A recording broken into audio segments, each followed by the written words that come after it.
So, Wesley, can you tell us why you've brought Mickey to the court today? I had a job. What is your job? Well, I'm a roofer, but at the time I was starting up my own building company. I've offered Mickey a bit of work. I knew he was strapped for cash, just helping a mate out. On the job, he took some footage of a so-called spirit, decided to show all the workers and literally scared the workforce off. They refused to work, and in the end I lost the contracts and lost a few grand in money. You gave Mickey a job because he was strapped for cash. That's what a wonderful thing to do. What a great guy you are. You get him onto the job. He's a chocolate fire guard and all, so... Oh, really? That was my nickname at school. He then took some footage of a spirit. What do you mean? He reckons it was a ghost or something. So he saw a ghost? So he claims, yes. And so he showed that ghost to all of your workforce? All the workers, yeah. And they became too frightened to return to work? They did. Right.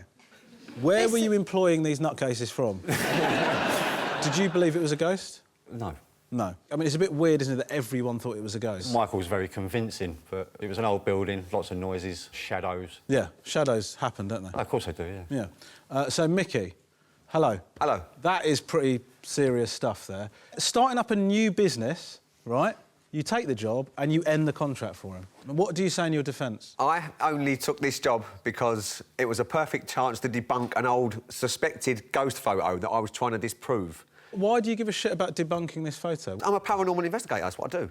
That's what you do? That's what I do, yeah. And you had to take some building work on the side? That's a surprise, isn't it? This is the thing. It was a perfect chance to debunk this old photograph. I started that first day there, doing a bit of measuring. I took my camcorder with night vision on it, 'cause it's very dark, a bit dingy down there. OK. And I caught a shadow on the video footage, and I literally just showed it to the workers. It's not my fault everybody got scared. The place is haunted. Jess, I believe we've got some evidence. Well, we've got the video, We've the got hard the video evidence, the video of the footage ghost. of the ghost. It's indisputable evidence, let's have a in my look. opinion.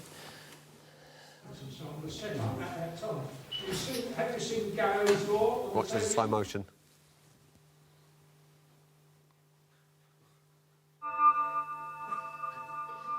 OK, I think watching that video, it's quite clear that you're full of shit. Thank you.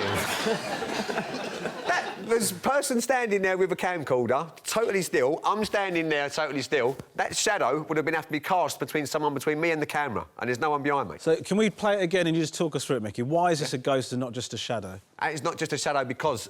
See that? Yeah. It's just disappeared. And in the actual footage, you'd have had to hear its footsteps legging it. Human beings don't move like that. Look how quick it moves when it's in normal speed. That thing dashes off 1,000,000 miles an hour. OK, first of all, the reason it's not a ghost, in my opinion, ghosts are bullshit. You should come on a ghost hunt with me then. I will do, mate, and I'll debunk the shit out of it, mate. I'll be honest with you, I've already made my judgment.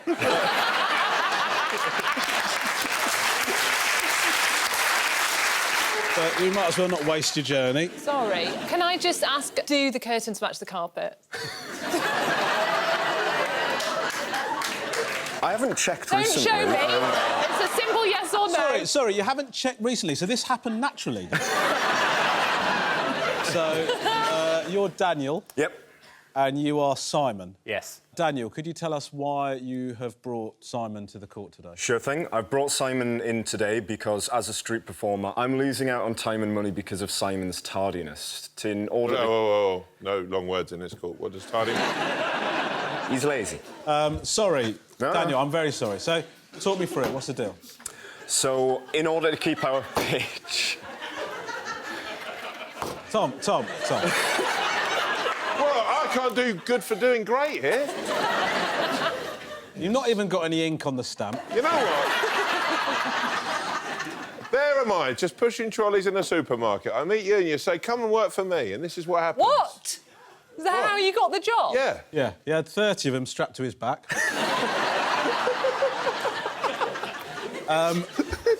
Daniel, I'm really sorry. Go on. All right. So in order to keep our pitch, I have to get to our spot fairly early in the morning, around about 8 o'clock. We had agreed upon this system where we'd both try and get in relatively early, so nobody's sitting around getting bored. Simon generally gets into town at around about 1 o'clock. So, what do you want from the court today? I want some sort of court order that makes sure Simon divides the labour properly. What is the act? I'm a sword swallower. And Simon, what do you do? I juggle 3 flaming torches while on a balance board. and I do that while I'm blindfolded as well. I Okay. currently hold the world record for being able to do that without falling off or injuring myself. Wow. Doing that act removes your ability to tell the time. No, but my ability to be refreshed and responsive Got you. is vital for me to be able to perform that stunt. OK, well, apparently we've got some evidence, Jess. OK, yeah, well, we've got text message exchange between Daniel and Simon. At 9 a.m, Daniel texts Simon, dude, when are you getting into town? Simon, I'm getting up now, should be ready to go in 15 to 20 minutes. 11:59, mate, I need to be doing shows, where are you? 12:43, sorry, bro, didn't wake up as much as I thought I had. Andy and Sandra from Gogglebox. Jess, you're a big... Starstruck. Are you? Yeah, big time. I can't believe I'm here on television watching you make a television show where normally we're watching you watching television on television. Sandra, we've met before, haven't we? We have. Really? Yes. I found out you was in my town, so I thought I'd pop and come and see you. Wait, by your town, you In mean... Birmingham Yeah, now. Birmingham. I had no idea it had been declared your town.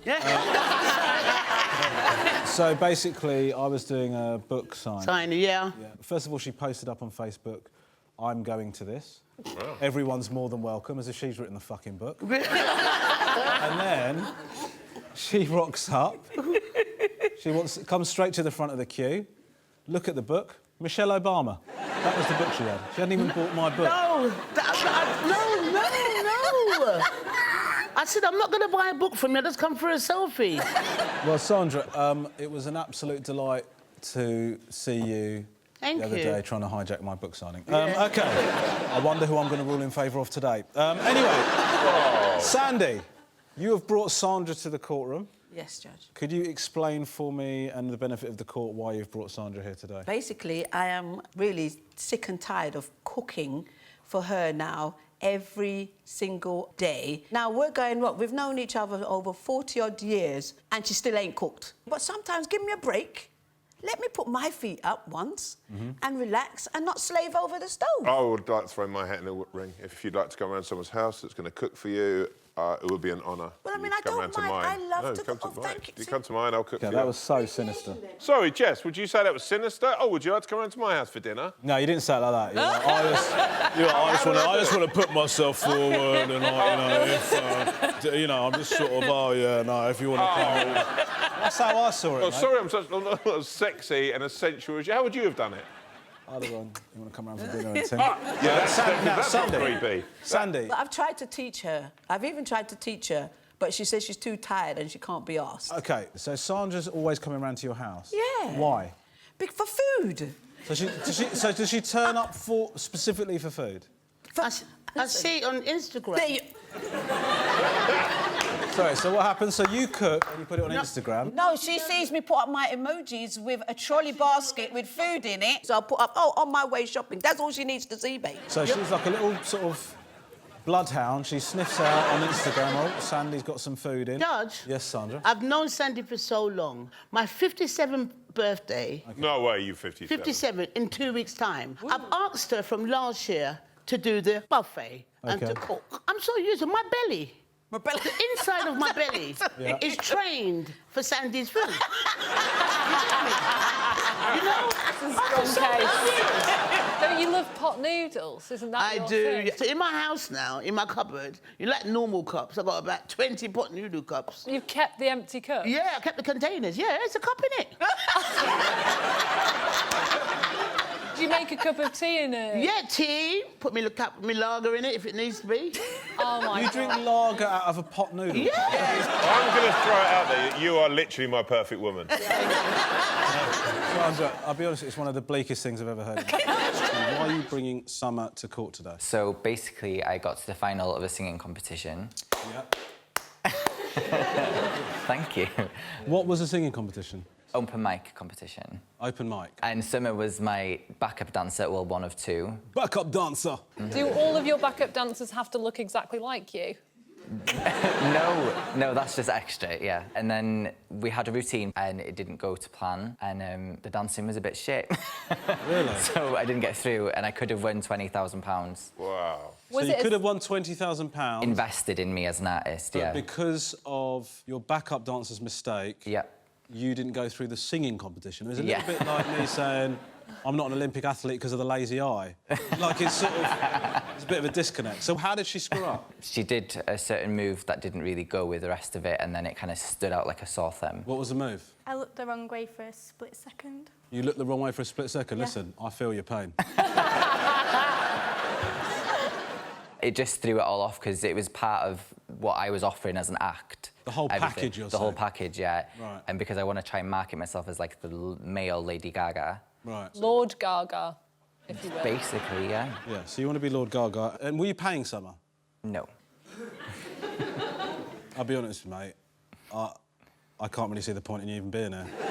Summer, talk me through it. Yeah, I don't think it was anything to do with my dancing. It was a singing competition, and the reason he didn't win is because he's not a very good singer. And there was better singers in the competition. Right. Oh, wow. I mean, Matthew, what exactly are you asking from Summer?